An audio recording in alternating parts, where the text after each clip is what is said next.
Último jueves de mes, el abogado responde en Onda Cero. Desde Más de Uno La Mancha, hoy también compartiendo nuestra sintonía con los oyentes de Onda Cero en la capital. Y este 25 de febrero, saludando telefónicamente desde Cobo Serrano Abogados a don Carlos Zarceño Tapiador. Carlos, muy buenos días. Buenos días, Marcos, ¿qué tal? Experto mercantil, hoy el tema que vamos a compartir con todos nuestros oyentes tiene que ver con las obligaciones de los administradores de empresas y consecuencias derivadas de su incumplimiento. Un tema que interesa a todas aquellas personas que tienen o gestionan una empresa, ya sea una sociedad limitada o sociedad anónima. Es conocido que las sociedades tienen personalidad jurídica propia e independiente de sus socios y de sus administradores, pero no por ello hay que descuidar una serie de obligaciones mínimas que deben de ser cumplidas por los administradores para evitar posibles disgustos, sobre todo en épocas de crisis como la que desgraciadamente estamos atravesando debido al COVID, con cierres impuestos, disminución de ventas y de todo ello vamos a hablar con don Carlos. ¿Qué obligaciones básicas, sería la primera de las preguntas, debe cumplir un administrador de una sociedad limitada o sociedad anónima? Abogado.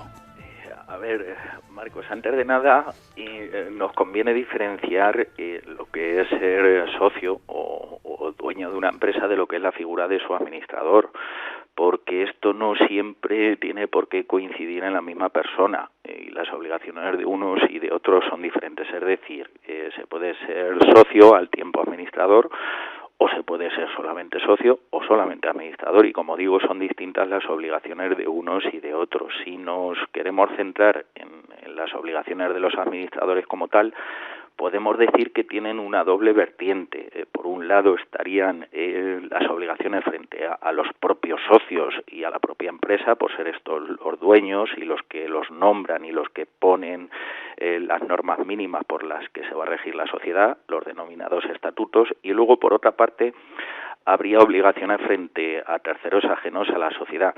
Y es que nos da igual que la empresa sea grande, que sea pequeña o mediana, como da igual la actividad a la que se dedique, y también pues es indiferente que el administrador sea único, que sea mancomunado, solidario o miembro de un consejo de administración. Las obligaciones son comunes a todo administrador por el hecho de serlo. Por tanto, obligaciones de los empresarios, a grandes rasgos, todos sabemos que son muchas, variadas en la gestión del día a día, porque estar al frente de una empresa no es fácil, seguro que daría para varios programas, pero el tiempo de la radio es el que es. Por eso te pido, Carlos, seas escueto y nos expliques cuáles son esas obligaciones básicas que siempre se deben de cumplir cualquier administrador diligente y que no se pueden obviar de ninguna de las maneras. Pues a ver, en lo básico podemos decir que hay tres obligaciones capitales que deberían de cumplirse siempre a rajatabla para decir que estamos ante un buen empresario. La primera de ellas sería la de formular las cuentas anuales en el plazo de 3 meses tras el cierre de cada ejercicio. En segundo lugar, pues convocar a los socios al menos a una junta anual para que se puedan aprobar las cuentas siempre antes del 30 de junio. Y por último, podríamos decir como obligación básica la de convocar a los socios a una junta si económicamente las cosas pues van regular o van mal, para que estos, como dueños que son de la empresa, pues puedan tomar las medidas al respecto. Si respetamos estas tres normas y además llevamos una correcta organización y custodia de los libros de actas de socios y contables, seguro que podemos decir que el administrador tiene los deberes hechos y se va a asegurar de que no le hagan responsable por el incumplimiento de sus obligaciones mercantiles. Pero precisamente respecto de esas cuentas anuales y su aprobación, y empatizando con esos empresarios que ya no dan más de sí y quieren delegar, ¿se puede encargar a la gestoría o lo tienen que hacer necesariamente los propios administradores? A ver, es verdad que en la práctica pues los administradores de las empresas pues quieren que sea la gestoría la que se encargue de todo, pero hay que saber que son los administradores los que deben de convocar a los socios a esa junta anual que digo para la aprobación de cuentas. Vale que sea nuestro gestor el que prepare las cuentas o el que no las prepare, pero es el administrador el responsable de su confección y de presentarlas a los socios, que a la postre son los dueños, para que estos la puedan aprobar o rechazar en junta, de la que se tiene que levantar siempre un acta, y ese acta debe de ser firmada por todos los socios asistentes. Y esto conviene hacerlo siempre, porque si no se hace, los socios pueden exigir responsabilidad al administrador. Es muy sencillo, es un trámite sencillo, pero conviene hacerlo bien, porque cuando las cosas van bien no pasa nada, pero ojo, cuando las cosas se tuercen podemos encontrarnos con problemas muy serios, no solo ya de cara a nuestros socios, sino con terceros, como he comentado antes. Y entonces, para curarnos en salud, siempre se debe de convocar junta para aprobar las cuentas por el administrador. Siempre se debe de convocar la Junta en la forma en la que esté dispuesta en los estatutos, que son las normas de la sociedad, como digo, lo que normalmente se prevé que se haga pues por correo certificado a cada uno de los socios y con una antelación de al menos 15 días a la celebración de la Junta. Siempre, como he dicho, antes del 30 de junio de cada ejercicio. No obstante, la Ley de Sociedades de Capital, que es la que regula este tipo de obligaciones, permite celebrar juntas sin previa convocatoria a los socios, pero eso sí, siempre que estén reunidos todos ellos, los que tengan el 100% de las participaciones o las acciones, igualmente que por todos pues se acuerde la celebración de la Junta, ya sea para aprobar las cuentas o para cualquier otro asunto que deseen. En este caso estaremos hablando de lo que la ley denomina Junta Universal. Eso sí, lo que se debe hacer siempre en todas y cada una de las juntas, y esto es inexcusable, es levantar la correspondiente acta de la celebración de la Junta, donde se recojan pues qué socios han asistido, qué puntos hemos tratado, los acuerdos, y como digo, donde se recoja siempre la firma de todos los socios asistentes. Claro, para el caso, ¿sí? Quería decir que para el caso de la aprobación de cuentas, especialmente, debe reflejarse siempre el resultado económico del ejercicio y a qué lo vamos a destinar. Es decir, si se va a repartir el beneficio obtenido entre los socios o si se va a dejar en reservas para la empresa, y para el caso de que tengamos pérdidas, pues si lo vamos a compensar con las pérdidas de los ejercicios anteriores, para compensar pérdidas. Y todo eso tiene que quedar por escrito en el acta, porque esas cuentas hay que llevarlas finalmente al registro mercantil, ¿verdad? Sí, así es.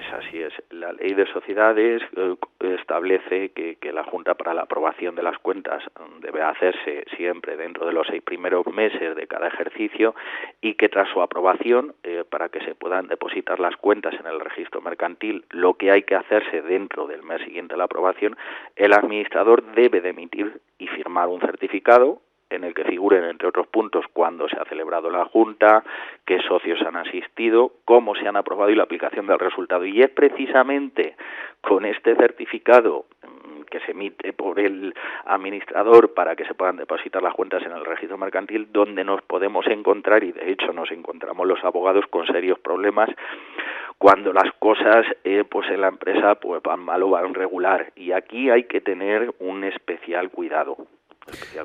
Abogado, el abogado responde cada jueves de mes para evitar esos problemas. ¿A qué problema nos estamos refiriendo? Pues a ver, pues en la práctica, Marcos, por inercia, sobre todo en sociedades pequeñas, sociedades familiares, por la confianza que hay entre los socios y los administradores, pues ¿qué suele pasar? Pues que nuestra gestoría es la que nos emite el certificado de aprobación de cuentas, y esto pues se firma sin más por el administrador para que se puedan depositar las cuentas. Pero en la realidad, ¿qué es lo que pasa? Pues que muchas veces pues no se ha celebrado junta, o bien otras veces se está firmando, se está certificando que se ha celebrado una junta universal, cuando en realidad no han estado presentes todos los socios. Es decir, nos encontramos con situaciones en las que no hay esa preceptiva acta de celebración de la junta, y sí que se está certificando, se está firmando por el administrador tal cosa, y esto, pues lógicamente, pues puede ser aprovechado por algún socio descontento que le exija responsabilidad inclusive penal, lo que en la práctica, ojo, que supone un verdadero problema, porque el Código Penal tiene previsto un delito de falsificación en documento mercantil, como lo es este certificado, con penas que pueden alcanzar hasta los 3 años de prisión. Así que, ojo, con firmar certificados sin la existencia de la correspondiente acta. Estamos explicando a nuestros oyentes empresarios cómo llevar bien las cuentas anuales, cómo aprobarlas para no tener problemas con los socios. Pero antes comentabas también, Carlos, que hay que tener especial cuidado cuando la empresa va mal y que también hay que actuar, y son tiempos difíciles. Está claro, hay que tener cuidado porque no solamente de cara a los socios se tiene la responsabilidad, sino que sobre todo de cara a terceros, como he dicho antes, que también pueden exigir a los administradores de las empresas que paguen las deudas de la sociedad si ésta no puede hacerlo. En este caso, hay que tener muy presente que es obligación de los administradores convocar junta en el plazo de 2 meses cuando se está en causa de disolución. Y en concreto, la ley de sociedades de capital nos dice que estamos en causa de disolución, entre otras cosas, para lo que aquí nos interesa, cuando tenemos pérdidas que dejan reducido el patrimonio neto de nuestra empresa en menos de la mitad del capital social. Y esta junta es necesaria, pues precisamente para que los socios puedan adoptar acuerdos pues que arreglen la situación, que reequilibren el patrimonio de la empresa, o bien pues para que se acuerde la disolución judicial.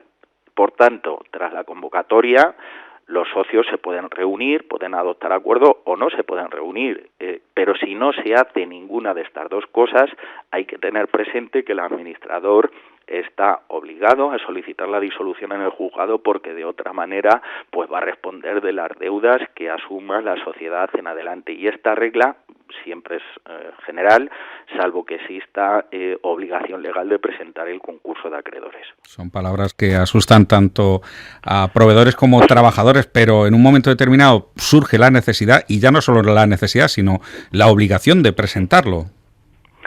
Sí, está claro. Hay obligación de presentar el concurso, y esto debe estar presente en la cabeza de todos los empresarios cuando ya no se pueden atender o cumplir regularmente con las obligaciones exigibles. Y esto cuando es, pues cuando no podemos pagar puntualmente pues a los proveedores, al salario de los trabajadores, o ya sea los préstamos o cualesquiera otra de las obligaciones exigibles de la empresa. Y aquí ojo también con no atender esta obligación de presentar el concurso en plazo y dejar la empresa simplemente inactiva, como se da en la práctica en bastantes ocasiones, porque cualquier acreedor podría pedir o instar el concurso de acreedores de forma necesaria. En este caso, el administrador también podría responder con su patrimonio personal de todas las deudas de la empresa. Pues estamos analizando a lo que se tienen que enfrentar los empresarios como administradores de empresas legalmente. Y para terminar, abogado, desde luego que necesitamos muchos valientes emprendedores para ayudarnos a salir de las consecuencias económicas que ahora nos va a dejar la crisis sanitaria. ¿Qué consejo podemos ofrecer a esos oyentes que tengan un negocio o que estén pensando en iniciarse como empresarios? A ver, pues que antes de empezar, pues que nos aseguremos de que la estructura jurídica que se elige es la mejor y la que mejor se adapta para nuestras necesidades personales y económicas. Pues lógicamente no es lo mismo explotar un negocio solos, como autónomos, que de forma compartida, ya sea en comunidad de bienes o a través de una sociedad limitada, anónima o de cualquier otra manera o forma jurídica de las existentes. Es muy importante saber a qué estamos obligados en cada uno de los casos y a qué nos exponemos, sobre todo, como digo, si las cosas se tuercen. Y para eso pues hay que asesorarse adecuadamente, no solo los que empiezan ya como empresarios, sino también los que tienen ya su empresa funcionando, y porque es lógicamente súper importante prevenir la existencia de problemas innecesarios, especialmente en momentos como los que ahora estás comentando, en los que desgraciadamente estamos viviendo serias dificultades económicas de muchas empresas. Tomamos en cuenta, no obstante, los consejos que nos da el especialista mercantil de Cobo Serrano Abogados, don Carlos Zarceño Tapiador. Carlos, muchas gracias por su información y hasta próximos programas. Muchas gracias a vosotros, Marcos.